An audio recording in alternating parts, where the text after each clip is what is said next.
आप करेंगे भोजपुरी का, भोजपुरी के लोग कॉपी करते हैं नहीं करते हैं, आप करते होंगे, जो करता होगा वो करता होगा। भोजपुरी अपना संघर्ष है।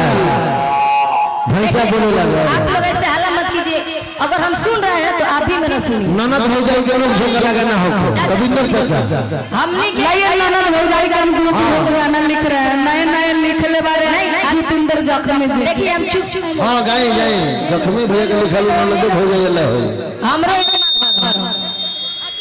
देखिए चाचा ई कोई हमारा भोजपुरी आवेला, हम भोजपुरी से आगे बढ़ल बनी, लेकिन देखिए अभी बिल्कुल भोजपुरी भले हमरा भोजपुरी बोले ना आवेला, बाकी हम गा लीला ठीक ठाक गाइला ना। एक बार ताली बजा दी। हां कहावत कहल गइल बनो कि लिखिए पढ़िए कोनो भाषा में, रहिए चाहे मंसूरी में, लेकिन बात करिए भोजपुरी में। जितना भी भोजपुरी के मत भूला। भोजपुरी फिल्म आवता सब में हिंदी के कॉपी रहता, उठा के वो देखिए सब में कॉपी रहता हिंदी के। लोग का कही और कोई स्टेज पर गावे खातिर होता नु, वो पहले हिंदी से शुरुआत करता, ओकर बाद भोजपुरी ओकरा के कन्वर्ट करता। का बताइएगा हो गया लोग भोजपुरी नेहा जी जाओ ना मंच पर हम घोषक रहले अपना बोले भुलाइल बचना। ओह क्या बात है। नैना भइल दगाबाज हो। मेरा नैना सच में दगाबाज है। आपकी आंखें देखकर मैं गा रही हूँ कि निंदिया हेराई भुलाइल बचना, नैना भइल दगाबाज हो। कि लागे लायब ता कर जवाब पे हमरा कर लगन के हुराज हो। कि चार ही दिनवा के बाटे अंजुरिया, फिर तो अमावस के रात हो। हमरा तयाइल समझ नहीं बतिया, दिलवा के नहीं के बुझात हो। अच्छा कि खोटा के घर बनाई के उड़ जइबू महंगा के घर बनाई के उड़ जइबू मैना। अखिया से इंडिया उड़ाई के लगाई जइबू महंगा। अखिया से इंडिया उड़ाई के उड़ जइबू मैना। उड़ जइबू महंगा हो, उड़ जइबू महंगा, उड़ जइबू महंगा हो, उड़ जइबू महंगा। खुदा के घर बनाई के उड़ जइबू मैना। खुदा के घर बनाई के उड़ जइबू मैना।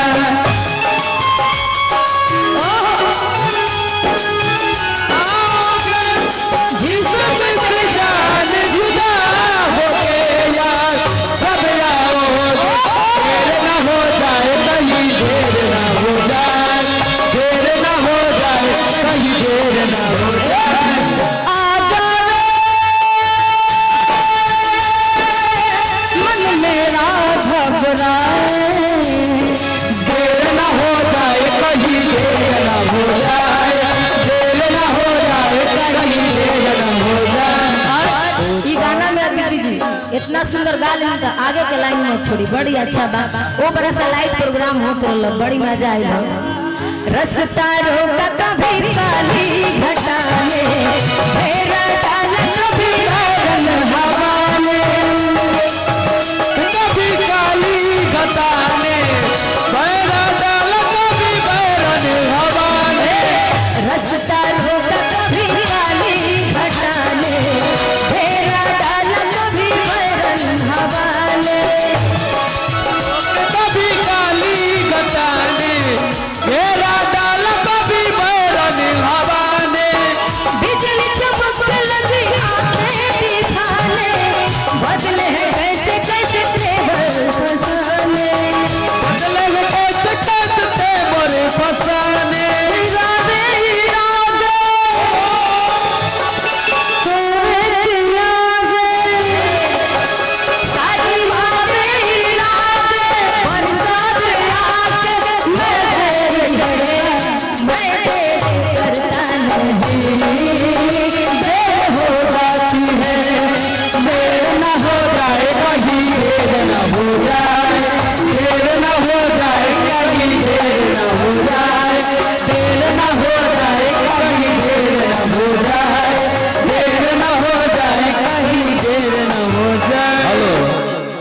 गीत बड़ी अच्छा बा। जितना भी लोग गा रहे हैं हिंदी का ही कॉपी करके ये गलत आप कर रहे हैं। आप नहीं जानते हैं। 100 में 99 को गाना देखिएगा कि लोग कॉपी करता है हिंदी। आप जैसे कलाकार हिंदी के गाना के कॉपी कर सकते हैं। भोजपुरी में गायत्री ठाकुर कॉपी कर बड़े हिंदी के, भिखारी ठाकुर कॉपी कर बड़े हिंदी के। ठाकुर जी का बात नहीं हो। भोजपुरी में क्या भोजपुरी माने सब कुछ।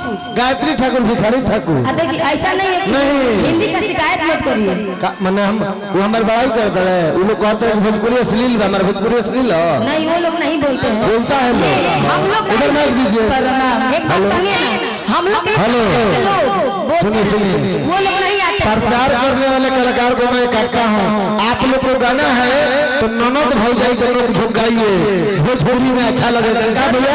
जरूरी ननद भौजाई में भोजपुरी में गाना बा जो लोग जो खोई तो लोग मजा आई, आनंद आई। गायत्री ठाकुर जी भिखारी ठाकुर जी हिंदी के गाना के कॉपी लिखल कैले। भोजपुरी के अपन गरिमा बा, भोजपुरी मधुर भाषा है, ये लोग मत भुलाई ना जी। हम नहीं भुला रहे। तो फिर सोचना चाहिए कि यही बिहार के लोग उदित नारायण जी के बुला गए तो काहे खातिर अलका यादव जी हमेशा गांधी मैदान में आते। सुनने के उदित नारायण जी आते हैं। हिंदी को भी सुनते हैं भोजपुरी वाले। आप भी सुनते होंगे, आप भी सुनते होंगे। गलत बात है। नहीं गलत नहीं है, सुनने के सुनते हैं, हम भी सुनते हैं। लेकिन आप सुनिए, बोलिए कि आप कह रहे हैं हिंदी बेकार है, ऐसा नहीं। सुनिए आप कह रहे हैं भोजपुरी का भोजपुरी के लोग कॉपी करते हैं।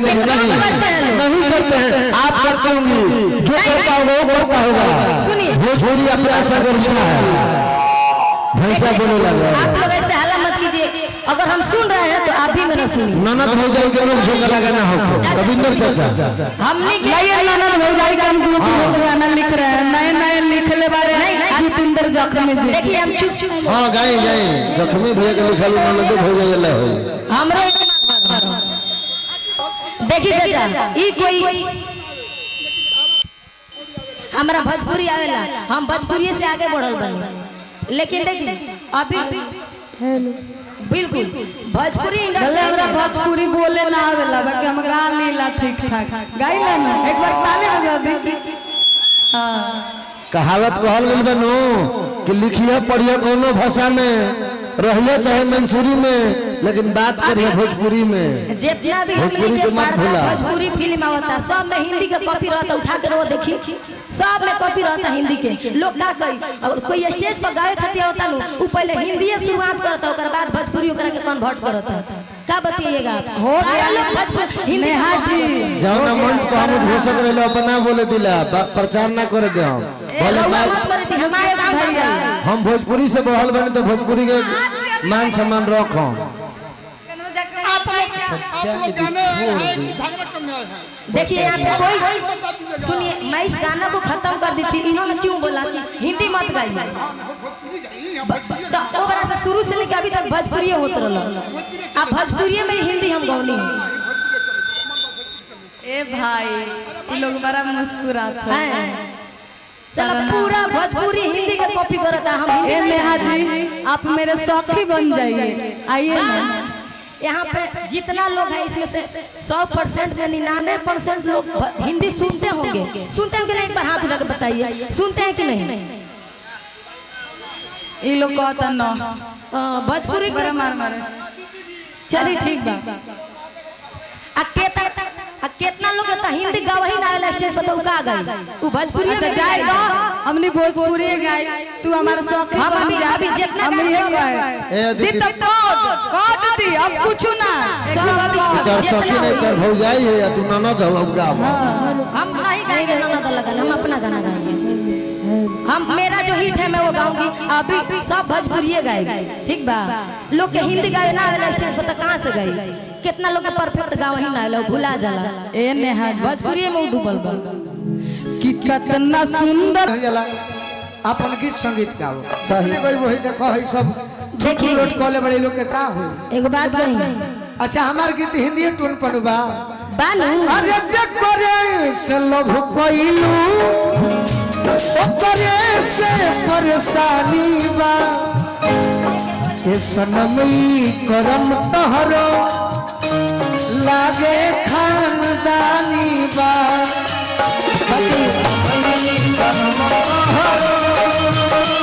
लागे खानदानी चूड़ी गिन गिन के हाल करेला चूड़ी गिन गिन के मेहंदी भरल हाथ जब तक बोलो जी वो दिल छीन लेनी गाना गा के मजा आ गया। कम से कम वो ये बात तो जरूर कहने की हमारो गाना ही हिंदी पे बा। हम ये चाहते हैं कि लोग माने कि हाँ और कैसे भाव बा मेहंदी भरल हाथ जब तक निहारे सिसके गोड़िया सुमेरे साज के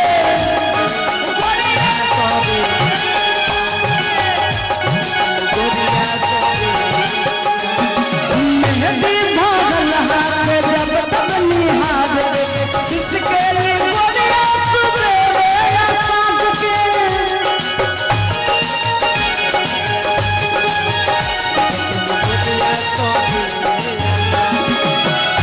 अपना राजा के पापी बेईमान कहेली अपना बलमा के पापी बेईमान कहेली गोरी चूड़ी के बिहान करे गोरी चूड़ी के बिहान करे गोरी चूड़ी के बिहान करे गोरी चूड़ी के बिहान करे नहीं झुल्ली के छैया बलम तू पहरिया बिताई लो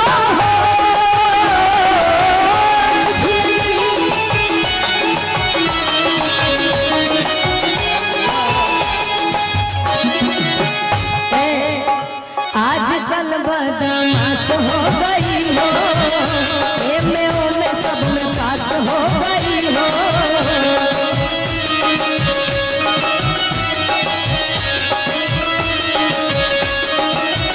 आज कल बदमाश हो गई हो में ओ में सब में पास हो गई हो तब आइए ना छूना लीजिए मेरे सुनिए हमने के भोजपुरी में चुम्मा कहाला आ हिंदी में लोग किस कहता का जना कौन कौन भाषा ज्यादा पढ़ा लिखल नहीं की तनी तनी बुझाला कि तब आइए ना चुम्मा लीजिए मेरे महाराज ओहो कि मेरे महाराज महोदय जी लव का उद्घाटन कीजिए मेरे महाराज महोदय जी लव का उद्घाटन कीजिए मेरे महाराज महोदय जी लव का उद्घाटन कीजिए मेरे महाराज महोदय जी लव का उद्घाटन जब मैं आई सुहाग वाली रात रे उसने मेरी माँ से किया शुरुआत रे जब मैं आई सुहाग वाली रात रे उसने मेरी माँ से किया शुरुआत रे जब मैं आई सुहाग वाली रात रे उसने मेरी माँ से किया शुरुआत पहले घूंघटा उठाया फिर पेट पर लटाया पहले घूंघटा उठाया फिर पेट पे सिलाया हर कमर में दर्द दिया ए अदिति जी ये वाला एक्टिंग फिर से करिए अरे आप कितना फील में गाते हैं ये मेरे को पता नहीं लेकिन जो आप एक्टिंग करते हैं ना एकदम लगता है कि ओरिजिनल में है तुम ही रखते कमर में दर्द दिया ओ रख दिया रख दिया रख दिया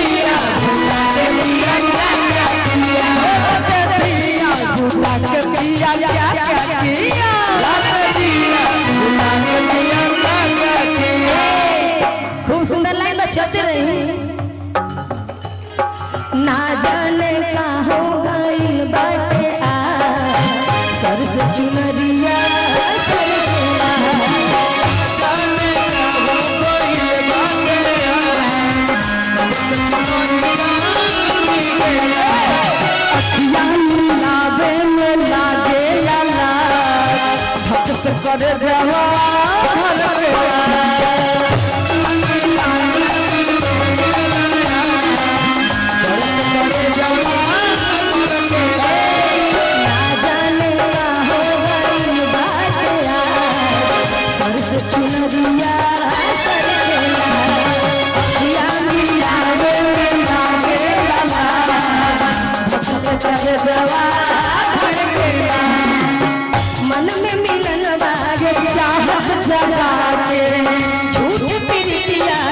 सपना देखा के अखिया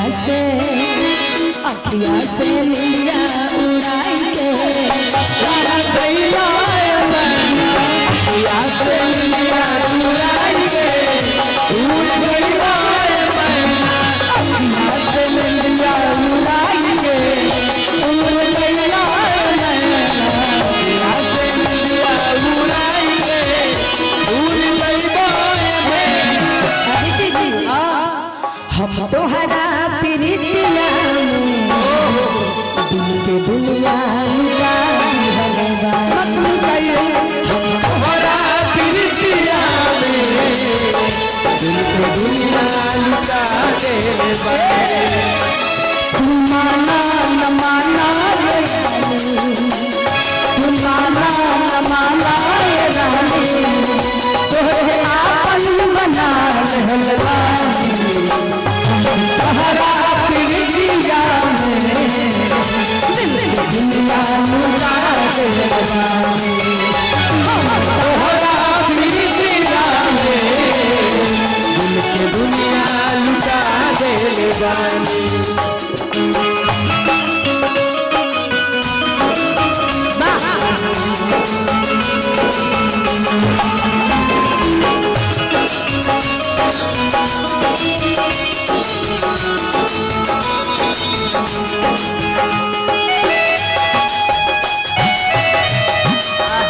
भोले बाबा की तरफ से बहुत सारा प्यार आशीर्वाद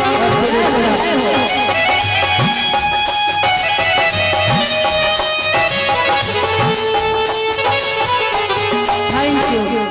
हमारा प्रीतिया में दिल की दुनिया लुटा दे हमारा प्रीतिया में